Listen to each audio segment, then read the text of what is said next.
बात है, किसी गांव में एक बहुत बड़ा चोर रहता था। वो अपने साथियों के साथ मिलकर रोज रात को चोरी किया करता था। वो लोगों के घरों में जाते और जो चीज भी हाथ लगती वहां से उठाकर ले आते थे। गांव वाले रोज हुई चोरी से बहुत परेशान थे। भाई रात को मेरे घर से मेरी बीवी के सोने का हार चोरी हो गया और भाई परसों मेरे घर से भी चोरी हो गई। चोर हमारा सारा पैसा चोरी करके ले गया। भाई अब हमें कुछ करना पड़ेगा, इस तरह चोरियां होती रही तो हम एक दिन कंगाल हो जाएंगे। इस तरह सब इकट्ठे होकर गांव के वडेरे के पास आते हैं और उन्हें सब माजरा बताते हैं। ये तो बहुत फिक्र की बात है। इस तरह तो हमारे माल के साथ साथ हमारे बच्चे भी महफूज नहीं हैं। क्या आप सब लोगों ने पुलिस में रिपोर्ट जमा करवाई है? नहीं वडेरे साहब, हम क्या खाक रिपोर्ट जमा करवाएं? थाने वाले इंस्पेक्टर तो हमारी कोई बात नहीं सुनता। अच्छा तो ये बात है, तुम चलो मेरे साथ थाने।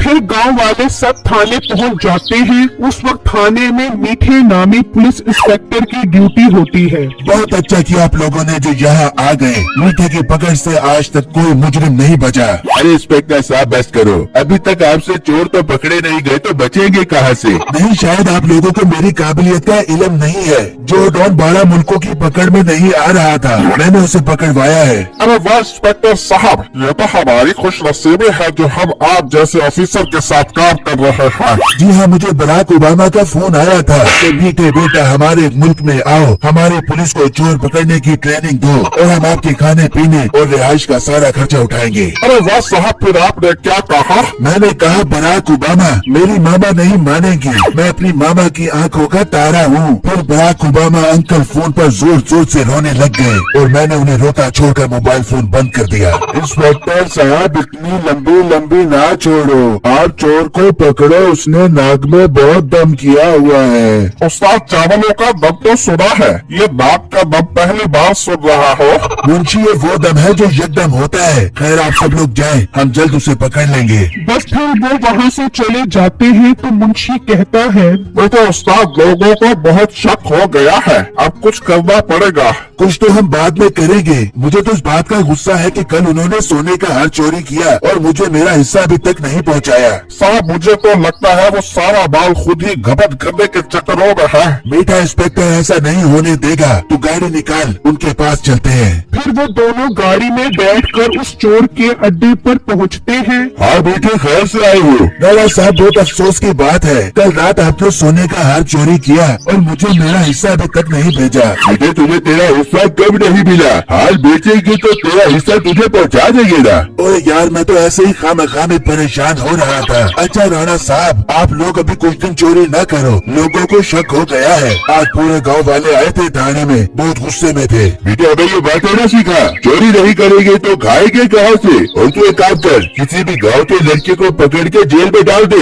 और गांव वालों को दिखा दे कि हमने एक साथी पकड़ लिया है, बाकी भी पकड़े जाएंगे। अरे वाह राणा साहब, क्या कमाल का आइडिया दिया है आपने। मैं आज ही कोई बकरा पकड़ता हूँ, बस आप मेरा हिस्सा टाइम पर पहुँचा देना। ठीक है जाओ यहाँ से। फिर वो वहाँ से चल पड़ते हैं तो मुंशी कहता है, उस्ताद लड़के को बंद कहाँ करेंगे? लॉकर की चाबी तो खराब है, वो पहले ठीक करवा लो। हाँ ठीक है मुंशी, किसी चाबी वाले के पास चलो। फिर वो बिट्टू नामी चाबी मेकर से चाबी ठीक करवाने पहुंच जाते हैं और कुछ देर में चाबी तैयार हो जाती है। इंस्पेक्टर साहब चाबी तैयार हो गई है, 50 रुपए दे दो।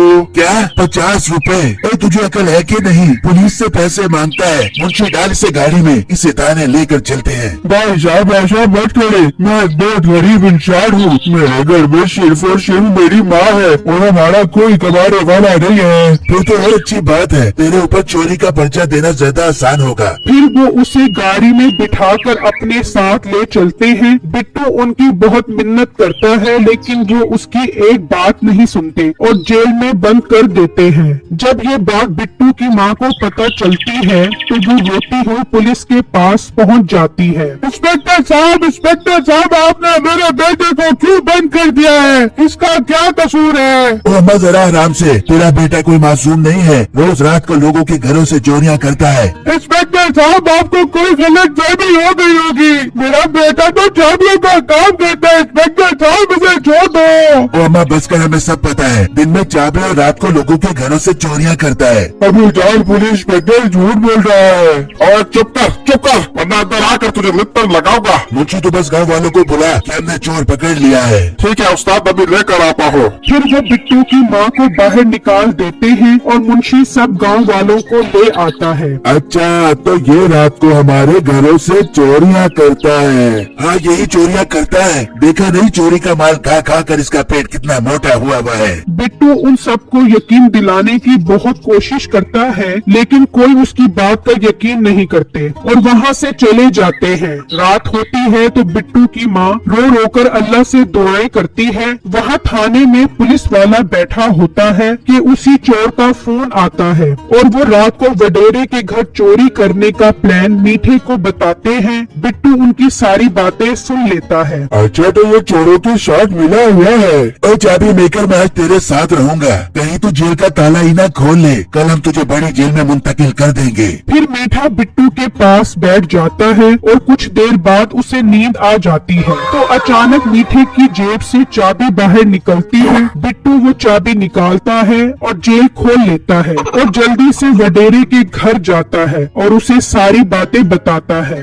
मैं कैसे मानूं कि तुम सच कह रहे हो? वडेरा साहब, जब आपके घर चोर आएंगे तो आपको खुद यकीन आ जाएगा। ये कहकर बिट्टू वहाँ से चला जाता है और वापस पुलिस स्टेशन पहुँच जाता है। तो मीठा अभी तक सो रहा होता है। बिट्टू वापस जेल के अंदर चला जाता है। कुछ ही देर बाद मीठे की आंख खुल जाती है। वो बिट्टू को देखता है और वापस सो जाता है। वहाँ वडेरा अपने बंदों को दरख्त के पीछे छुपा देता है। कुछ ही देर में वो चोर चोरी करने आता है। वडेरे के बंदे बाहर निकलकर उसे पकड़ लेते हैं और उसे थाने ले जाते हैं। मीठे उठ, देख कौन आया है। चोर भाई, आप कैसे पकड़े गए? मीठे, इसे हमने पकड़ा है। ये असल चोर है और जिसे तूने अंदर बंद किया है वो चोर नहीं है। अच्छा भाई साहब, मैं इस चोर को अंदर बंद करता हूँ अभी। मीठे, अब तू इसके साथ अंदर जाएगा।